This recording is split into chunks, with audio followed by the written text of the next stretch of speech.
And good evening. We begin tonight with the latest on the coronavirus pandemic. Thanks for being here. I'm Josh Kristianto. The country is approaching a grim milestone, 200,000 deaths. And here on the Central Coast, some rises in active cases. Around California now, Catholics from across San Francisco took to the streets today to prove they can practice their faith, including in-person church services, without endangering their health. People are taking to the streets across the nation tonight in response to the grand jury decision in the shooting death of Breonna Taylor.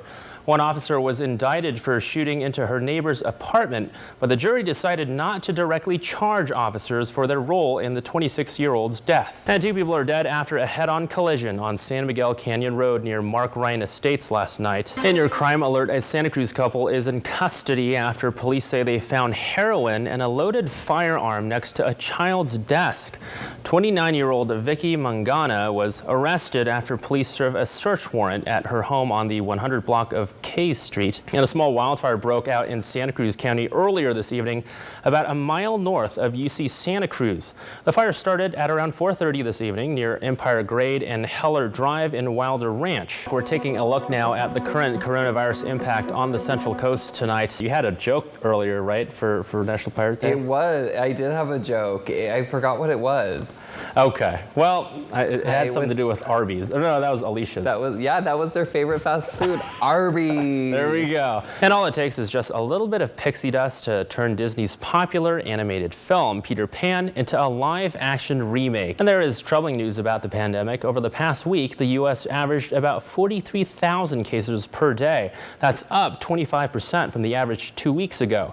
So far, more than 7 million Americans are known to have been infected. The death toll now tops 204,000. Lilia Luciano has more. Thanks for being here. I'm Josh Kristianto. The 87-year-old Justice died Friday of complications from pancreatic cancer. In nearly 3 decades on the High Court, Ginsburg earned a reputation as a staunch advocate for liberal causes and equal rights.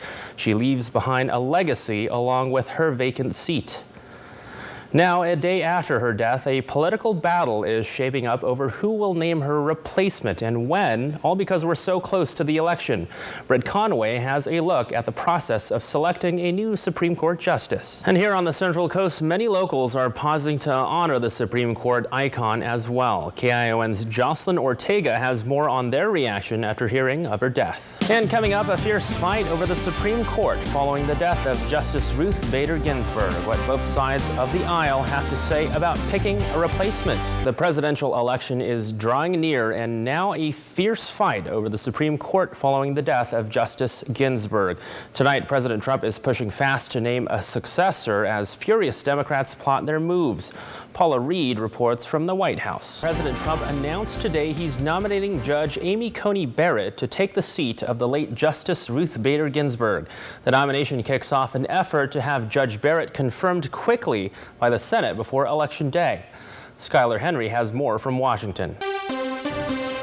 In your health alert, a new study in the journal JAMA Ophthalmology suggests wearing eyeglasses every day may make you less susceptible to the coronavirus. After the president's announcement, Democratic presidential nominee Joe Biden issued a statement saying the Senate should not act on this vacancy until after the American people select their next president and the next Congress. Get out the flour and eggs and turn on the stove because today is National Pancake Day.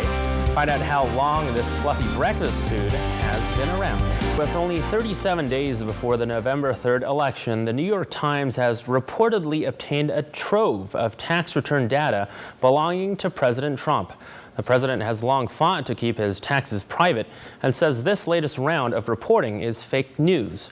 Nicole Killian has the latest from Washington on this new twist in campaign 2020. Tune in for more news in 30 minutes at KION. You could join us here tomorrow night. Until then, have a good night.